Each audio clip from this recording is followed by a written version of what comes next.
বেশ কিছুদিন ধরে একটা রেসিপি এত চোখের সামনে ঘোরাঘুরি করছে, কিন্তু কোনো উপায় ছিল না ডিউটির জন্য। সেটা আর সময়ই পাচ্ছিলাম না বানিয়ে খাওয়ার। আজকে একটু সময় পেয়েছি, তাই ভাবলাম আজকেই বানাই। আজকে বানাচ্ছি ডিম ভাপা। প্রথমে ডিমটা সিদ্ধ হতে বসতে দিয়ে আমি এখানে পেঁয়াজ, টমেটো, কাঁচা লঙ্কা কেটে নিয়েছি, আর এদিকে সর্ষে, পোস্ত, কাঁচা লঙ্কা দিয়ে বেটে নিয়েছি। ব্যাস, এবার ডিমগুলো সিদ্ধ হয়ে গেলে মাঝখান থেকে কেটে তাতে একটু নুন, গোলমরিচ লাগিয়ে দিলাম। আর তারপর কড়াই সর্ষের তেল দিয়ে প্রথমে পেঁয়াজগুলো দিয়ে দিলাম, আর তারপর ডিমটা দিয়ে হালকা করে ভেজে তুলে রাখলাম। এবার টমেটোটাও একটুখানি হালকা হালকা করে ভেজে নিলাম।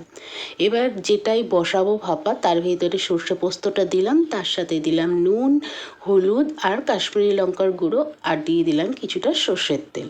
সব কিছু ভালো করে মিশিয়ে নেওয়ার পর প্রথমে দিয়ে দিলাম পেঁয়াজ, তারপর একটু টমেটো, আর তারপরে একে একে ডিমগুলো দিয়ে দিলাম। আর আমার না ডিমগুলো দিয়ে দেখছি যে না, যে বাটিটা সেটা একটু অনেকটাই ছোট হয়ে গেছে। যাই হোক, উপর থেকে বাকি দিয়ে দিলাম পেঁয়াজ, টমেটো আর যে চেরা কাঁচা লঙ্কাগুলো ছিল সেগুলো, আর একটুখানি বাটি ধোয়া জল। ব্যাস, এবার এটা 15 মিনিট মতন ভাপে বসিয়ে দিয়েছিলাম।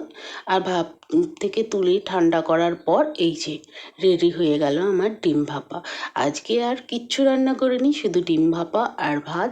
কারণ এই গরমে রান্নাবান্না করতে একদমই ইচ্ছে করছে না, আর তারপরে তো টাইমও পাই না খুব একটা।